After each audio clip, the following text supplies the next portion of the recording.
ऐतिहासिक वारशाचे जतन. औचित्यगडच्या दरीतून 350 ते 400 किलोच्या 2 तोफांना काढले. रोप रेस्क्यू प्रणालीचा अनोखा वापर. शिवशंभो प्रतिष्ठान व सह्याद्री वन्यजीव रक्षणार्थ संस्थेची संयुक्त मोहीम यशस्वी. दुर्गम गडकिल्ल्यांचा इतिहास आणि त्यांचा अनमोल ठेवा जतन करण्यासाठी शिवशंभो प्रतिष्ठान रोहा व सह्याद्री वन्यजीवन रक्षणार्थ सामाजिक संस्था यांनी औचित्यगड येथे एक अत्यंत थरारक आणि कौशल्याने परिपूर्ण अशी संयुक्त मोहीम नुकतीच यशस्वीपणे पार पाडली आहे. या मोहिमेअंतर्गत गडाच्या अवघड दरीतून 2 ऐतिहासिक तोफांना सुरक्षितपणे वर आणून गडावर पुन्हा स्थापित करण्यात आले. या मोहिमेची सुरुवात 12 ते 15 जून 2026 दरम्यान शिवशंभो प्रतिष्ठानच्या सदस्यांनी राबवलेल्या गड अभ्यास मोहिमेने झाली.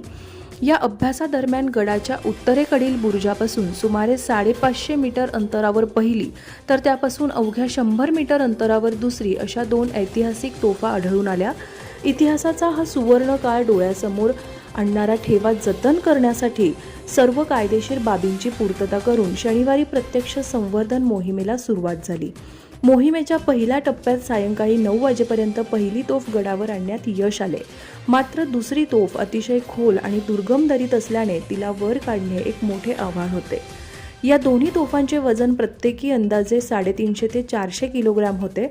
या अवजड तोफेच्या स्थलांतरासाठी प्रतिष्ठाने सह्याद्री वन्यजीव रक्षणार्थ सामाजिक संस्थेच्या प्रशिक्षित बचाव पथकाची मदत घेतली. पथकाने आधुनिक टेक्निकल रोप रेस्क्यू प्रणाली, अचूक अँकरिंग आणि योग्य भार वाटप पद्धतीचा वापर करून अत्यंत नियोजनबद्ध पद्धतीने ही तोफ दरीतून बाहेर काढली. धम्मशील सावंतसह न्यूज ब्युरो, रायगड, महाराष्ट्र.